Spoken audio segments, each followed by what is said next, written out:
Good morning ভিউয়ান। আজকে আমরা যাচ্ছি তারাপীঠ। আর যাওয়ার পথে এখন সকালবেলা ঘুম থেকে উঠে রেডি হব, এখন রেডি হইনি। স্নান করব, রেডি হব, দিয়ে তারপর বেরোবো আমরা তারাপীঠের জন্য। আর যাওয়ার পথে রাস্তায় কি করব, কোথায় খাবো, তোমাদের সাথে সব শেয়ার করব। ওকে বাই, চলো। একেবারে বেরিয়ে পড়লাম রাস্তায়। আর এখন আছি হলো টোল প্লাজা। তা এটা হলো রাজচন্দ্রপুর টোল প্লাজা। আর রাজচন্দ্রপুর টোল প্লাজা পার করা মানেই আমরা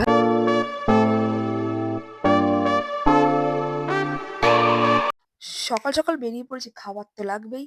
আর আমরাও খুঁজে পড়ছি এখন ম্যাপে কোথায় কি খাবো। কিন্তু সামনেই মির্চি হাইওয়ে ধাবা, ওইটাই যাওয়ার প্ল্যান করছি। দেখি এখন মির্চি হাইওয়ে ধাবায় গিয়ে তোমাদের দেখাচ্ছি কি কি পাওয়া যায়। আর শুনেছি এখানে লেখাই আছে মির্চি ধাবাটা হলো টোটালি ভেজ। আর যেহেতু ভেজ, আজকে স্যাটারডে প্লাস মন্দিরের স্থানে যাচ্ছি, তো ভেজ তো হবেই। নিয়ে নিয়েছি স্যান্ডউইচ,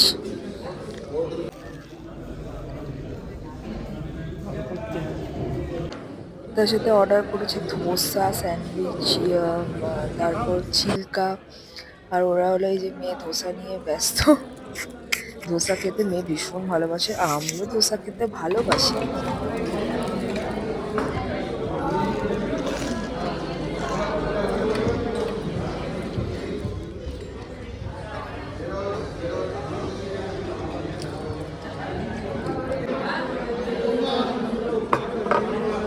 এখন মির্চি ধাবা থেকে খেয়ে আমরা বেরোবো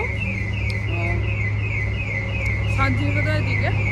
ওখানে দুপুরে লাঞ্চ হবে। আর এই যে এখন খাওয়া টাওয়া কমপ্লিট, এখন লং ড্রাইভ একদম।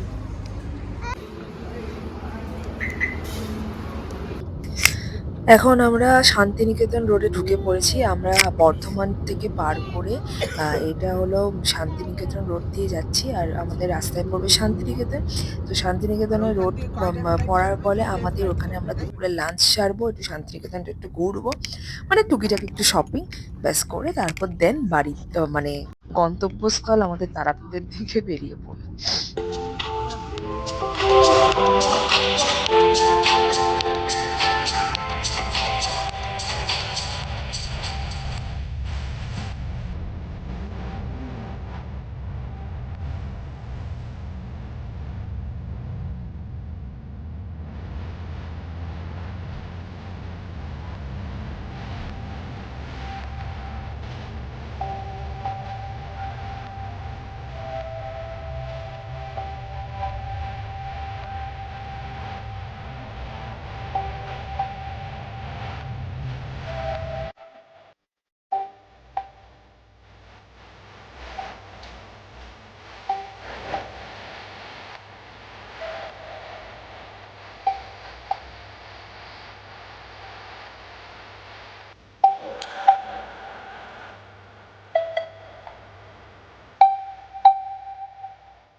এখানে তো বিশাল গান চালিয়েছে।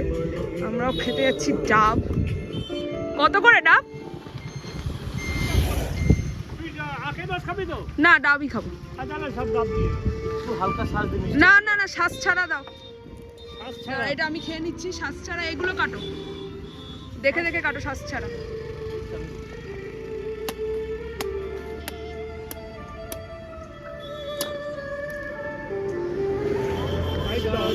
আখের রস খাবে প্রিয়া? হ্যাঁ, আখের রস ডাব তো খাওয়া হয়ে গেছে, এবার আবার আখের রস খাচ্ছি, ডবল করে খাচ্ছি। হ্যাঁ খাও, আমি খেলাম, সামনে সত্যি ভালো। মানে খুঁজতে হবে পেট্রোল পাম্প কোথায় আছে, নাহলে আমার বাথরুম এখন। না না,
ফাইনালি এখন আমরা বোলপুর ঢুকছি। আর বোলপুর এখান থেকে 3-4 কিলোমিটারের মধ্যেই আমাদের গন্তব্যস্থল। আর এখানে একটু কোথাও লাঞ্চ করব, সামনেই সরকারি একটা পান্থনিবাস আছে, যেটা হলো ডাব্লিউবিটিসি। এবার এইখানে আমরা লাঞ্চ সারবো, যাই দেখি কতটা লাঞ্চ পাওয়া যায়।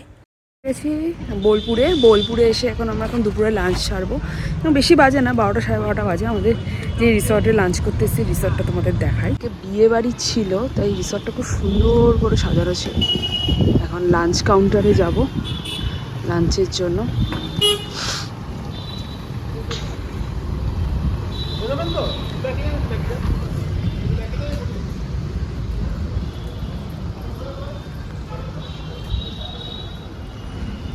জল বোতল আনতে গেছিলাম, এখন আমরা যাচ্ছি ভেতরে লাঞ্চের জন্য। লাঞ্চে এখানে বসে পড়েছে, থালি অর্ডার করেছে।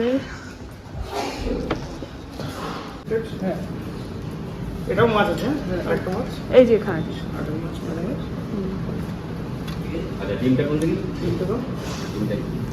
থালিতে আছে ভাত, পাঁপড়, বেগুন, আলু সিদ্ধ, ঘি, আলু পোস্ত, মাছের ঝোল, চাটনি, মিষ্টি। আর এই যে পোস্তর বড়া, মিষ্টি, মাছ ভাজা।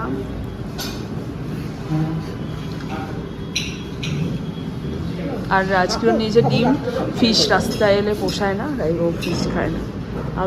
আমি নিয়েছি ফিশ, আমার ফেভারিট চিরকালই ফিশ। ভুরিভোজ আমাদের লাঞ্চ কমপ্লিট। এবার আমরা বেরিয়ে পড়লাম আমাদের আরও 60 কিলোমিটার পার করে তারাপীঠের জন্য। তার সাইড দিয়ে প্রান্তিক আমরা পার করলাম, তারপর আমরা তারাপীঠের দিকে যাচ্ছি।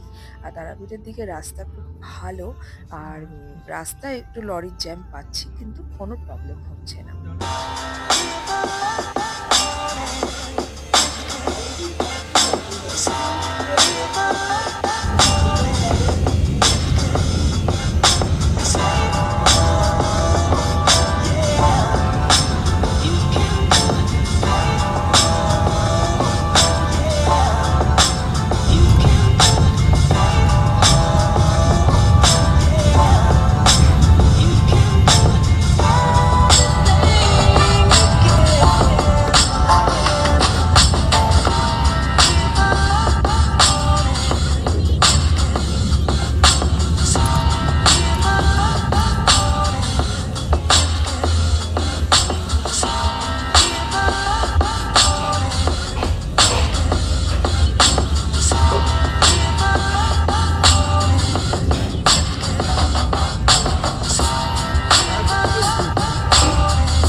অবশেষে জার্নি করে আমরা 60 কিলোমিটার জার্নি করে আমরা চলে এসেছি তারাপীঠ।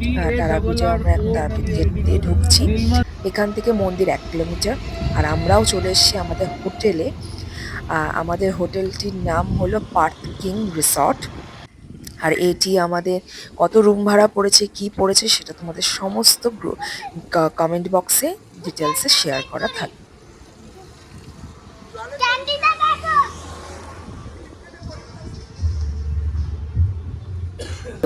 এই হোটেলটি নতুন এবং মানে প্রপার্টিটা পুরো নতুন। সুইমিং পুল, পার্ক, সাথে মন্দির, পেছনটা খুব সুন্দর খোলা জায়গা, রেস্টুরেন্ট সবই আছে। ফাইনালি রুমে চলে এসেছি। রুম খুব পরিষ্কার, খুব নেট অ্যান্ড ক্লিন। এই যে আমি খাটের উপর উঠে বসে পড়েছি রেস্ট নেওয়ার জন্য। ওহ, টায়ার্ড, অর্ধেক টায়ার্ড। হ্যাঁ মোছো। উল্টো গেঞ্জি টি শার্ট পরেছো, বাঁকে বল সোজা করে পরিয়ে দিতে। আর এখন সকাল সকাল চলে এসেছি মন্দিরে পুজো দিতে। মন্দিরে প্রচুর লাইন পড়েছে। আমরা 500 টাকার লাইন দিয়ে ঢুকে পড়লাম মন্দিরে। মন্দিরে ফোন অ্যালাউ না। ভালোই দেওয়া হলো সবাই মিলে। দেওয়া হয়ে গেছে মন্দিরে। ও বাইরে বাইরে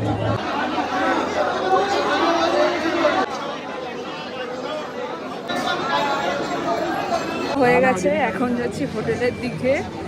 আর এই যে সব একজন যা দেখছে দাঁড়িয়ে পড়ছে। আসো, মারা ওদিকে এগিয়ে চলে গেছে। ভিড় মোটামুটি আছে। আমরা সবাই 500 টাকার লাইনে ঢুকেছিলাম। খুব বেশিক্ষণ দাঁড়াতে হয়নি, 30 মিনিট দাঁড়াতে হয়েছে। হ্যালো গাইস, আমি সেদিনকে ব্লগটা কমপ্লিট করতে পারিনি। কারণ হলো আমাদের বাড়িতে একজনের সাডেনলি ডেথ হয়ে গেছে। তো ওইটা নিয়ে আমরা বাড়ির তাড়াতাড়ি ফিরতে আমাদের ব্যস্ত ছিলাম।